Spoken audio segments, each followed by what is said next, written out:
안녕하세요. 다들 좋은 하루 보내고 계신가요? 최근에 구글과 테슬라의 분기점 발표 이후로 그동안 새로운 최고점들을 기록하던 S&P 500과 나스닥이 아주 크게 떨어지면서 대형 테크 회사들이나 세미컨덕터 칩 회사들의 주식들도 크게 떨어졌는데요. 혹시 스트레스를 받고 계신가요? 많은 분들께서 지금 크게 내려가는 마켓이 마켓 크래시나 리세션의 시작이라는 생각에 더 내려가기 전에 손해를 보더라도 팔아야겠다는 생각에 손절하시는 분들이 많으신 것 같더라고요. 저는 개인적으로 그동안 크게 올랐던 마켓에 반드시 필요했던 풀백이라는 생각이 들고, 차트를 보셔도 마켓이 아직은 너무나도 명확한 상향 트렌드를 유지하고 있는 데다가 보통 1년 동안 마켓의 평균적인 움직임을 봤을 때 7월에서 10월까지 마켓이 떨어지는 패턴을 보이는 경향이 있기 때문에 지금 저희가 경험하는 셀오프는 자연스러운 풀백이라는 생각이 들어서 지금 같은 시기에는 손해를 보고 주식을 팔기보다는, 저는 개인적으로 그동안 보유하고 싶었지만 지나치게 올라서 비싸다고 생각했던 주식들이 중요한 지지선까지 내려오는 차트를 보면서 추가 매수 지점들을 주시하고 있고, 페이트론 서비스 멤버분들과 그 지점들 그리고 제 매수도 나누고 있습니다. 자, 오늘은 지난번에 페이트론 서비스 멤버분들과 1시간 반가량 진행되었던 줌 미팅의 내용 중에 지금 내려가는 마켓이 단순한 풀백인지 리세션의 시작일 가능성이 높은지 여러 개의 지표들을 살펴보았는데요. 그 중에서 차트를 분석해드린 부분을 나눠드리면 여러분들께서 투자하시는데 그래도 조금은 도움이 되지 않을까라는 마음에 차트 분석하는 부분을 편집해서 영상을 만들게 되었습니다. 자, 주식의 가격을 좌지우지하는 것은 저희 같은 일반 투자자들의 매수 매도가 아니라 헤지 펀드들의 투자입니다. 이렇게 주가를 좌지우지하는 헤지 펀드들의 돈의 움직임을 객관적으로 파악할 수 있는 유일한 방법은 차트 분석이라고 생각을 합니다. 자, 헤지 펀드들이 뉴스나 미디어에 거짓말을 하고 뒤에서 반대로 투자를 할 수는 있지만, 차트에는 헤지 펀드들의 돈의 움직임이 나타나기 때문에 차트의 지표들은 절대로 거짓말하지 않습니다. 자, 그렇기 때문에 주가의 움직임을 파악하는 데 있어서 가장 중요한 것이 차트 분석이라는 생각이 들고, 그렇기 때문에 페이트론 서비스 멤버분들에게 매일매일 아침에 장이 열리고 나서 중요하고 제가 눈여겨보는 주식들의 차트 분석을 나눠드리고 있고요. 투자를 상당히 진지하게 생각하시고 차트 분석을 더 디테일하게 배우고 싶어 하시는 분들께서 이메일을 보내주실 경우에는 1:1 서비스도 제공해드리고 있습니다. 자, 제 생각과 저희 차트 분석이 항상 맞는 것은 아닐 수 있으니 오늘 영상에서 제가 나누는 차트 분석과 생각들은 참고만 하시기 바라겠습니다. 자, 그러면 디스크만만 듣고 영상 바로 보도록 하겠고요. 지금처럼 투자하기 좋은 기회들이 있는 마켓에 함께 투자하고 싶으신 분들께서는 아래 디스크립션에 페이트론 서비스 링크를 클릭하시면 되겠습니다. 제가 만든 컨텐츠들은 어디까지나 정보 전달을 위한 영상들이기 때문에 절대 영상만 보시고 주식들을 매수 매도하지 마시기 바라고요.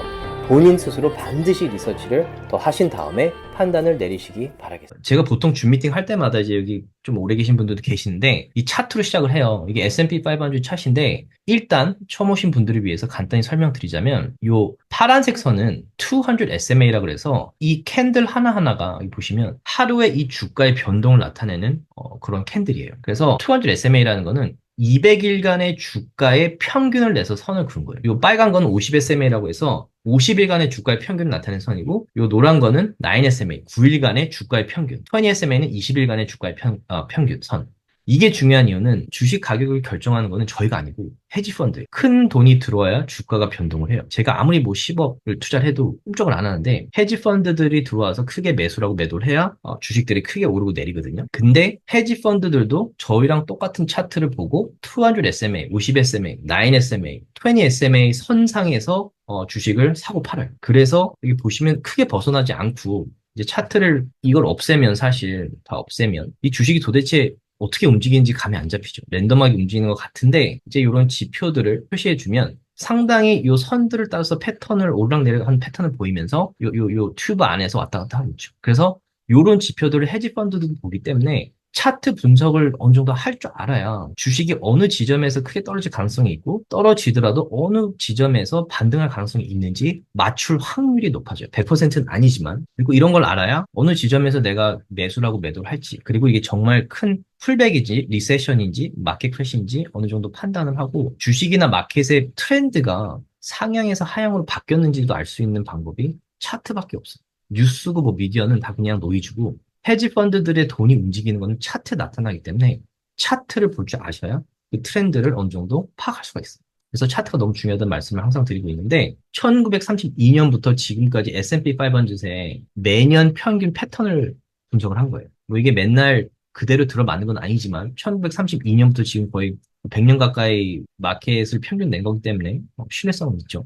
근데 이 위에 거는 대선이 없던 해의 패턴이고, 요 밑에 거는 대선이 낀 해, 지금 올해죠. 낀 해의 어떤 그 주식시장의 패턴이에요. 근데 보시면 일단 두 경우 다 10월부터 센터 랠리가 일어나고 10월부터 쭉 올라가는 패턴을 둘 다 보여요. 어떤 해든 간에 평균적으로. 근데 문제는 지금 7월, 8월, 9월인데 보통 대선이 없는 때는 7월까지 피크를 쳤다가 보통 10월까지 이렇게 내려가요.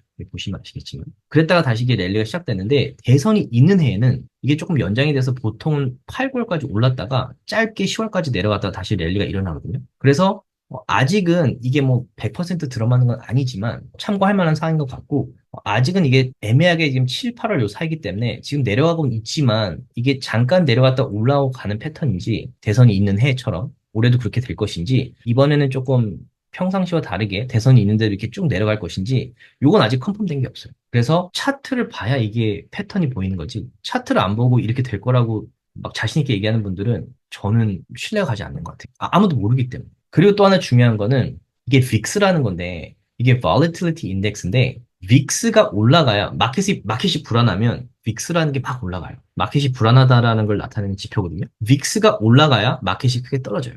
그거는 뭐 거의 규칙이죠. 근데 보시면 지금 빅스가 다시 크게 올랐어요. 200 SMA 위로 올라와서 크게 올라가고 있어요. 그래서 마켓이 지금 많이 떨어지고 있어요. 마켓이 불안하기 때문에. 근데 빅스 같은 거는 이게 올라도 오랫동안 유지되지가 않아요. 만약에 그 코로나 때처럼 이런 식으로 코로나 때처럼 정말 사람들이 죽고 정말 위험한 팬데믹일 때도 이게 쭉 오래 올라가긴 하지만 그래도 한 달도 안 가요. 그렇게 심한 상황이었는데도. 그래서 빅스 같은 경우에는 상당히 그 일시적인 그 불안감을 나타내는 건데 이게 보시면 이것도 이렇게 트렌드가 있어요. 그래서 올랐다가 내렸다가 올랐다가 내렸다가 그리고 올랐다가 또 내렸다가 지금 그리고 또 정확히 이게 올랐다가 이 트렌드에 지금 닿아서 다시 내려가고 있는데 이게 올랐다가 다시 내려가면 마켓에 회복이 반등이 일어나서 마켓이 다시 올라갈 것이고 요거를 뚫고 만약에 올라가서 여기 다시 테스트를 했다가 크게 올라간다면 마켓에 큰 풀백이 올 수도 있어요. 그래서 요것도 사실 지켜봐야 되는 그런 지표예요.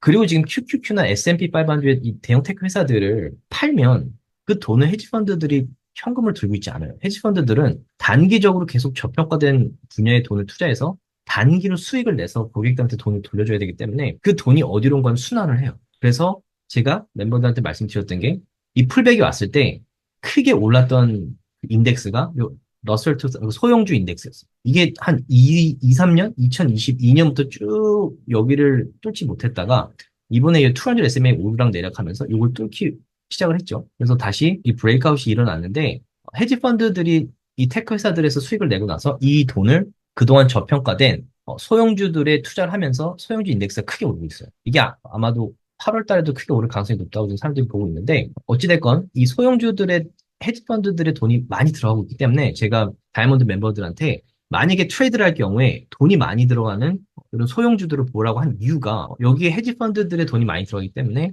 크게 저평가된 소형주들이 크게 오를 수 있는 그런 기간이라는 생각이 들었어요. 그래서 러셀 2000 요것도 지금 보고 있고 이게 쭉 올랐다가 요 9SM에 지금 닿는데 이게 9SM에서 뚫고 내려가지 않는다면 다시 반등할 가능성이 높아요. 그리고 RSI, 맥디 뭐 아직 상승세를 보이고 있기 때문에 조금 더 지켜봐야 될 것 같은데 어찌됐건 지금 소형주들 쪽으로 헤지 펀드들의 돈이 들어가고 있다라는 것도 좀 염두에 두시면서 뭐 트레이드를 하실 때 보시면 좀 도움이 될 것 같아요. 그리고 그럼 지금 QQQ나 S&P 500이 지금 많이 내려갔는데 언제까지 내려갈 것이냐 이게 사실 다들 궁금한 거잖아요. 근데 여기 보시면 S&P 500에 들어있는 주식들의 비중인데 여기 보시면 애플, 마이크로소프트, 엔비디아, 아마존, 메타, 구글, 테슬라 이렇게 6개에서 7개, 8개 주식이 S&P 500의 거의 30% 이상을 차지해요. 그리고 나스닥 같은 경우에는 이렇게 마이크로소프트, 애플, 엔비디아 이 3개만 해도 거의 25%, 30% 사이의 비중을 차지하죠. 아마존, 뭐 메타, 구글 이걸 합하면 뭐 40%,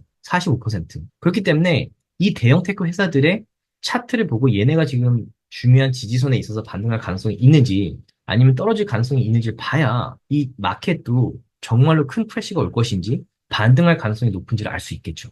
그래서 제가 매일매일 이 대형 테크 회사들의 차트를 나눈 이유도 마켓 인덱스나 이런 게 어느 방향으로 갈 가능성이 높은지 아니면 가능성이 있는지를 좀 나눠드리고 싶어서 제가 차트 분석을 해드리는 거예요. 근데 일단 애플을 보시면 이렇게 쭉 올랐다가 조금이라도 도움이 되셨다면 주위 분들과 나눠주셨으면 너무 고맙겠고요. 구독과 라이크를 해주시면 더욱 감사하겠습니다.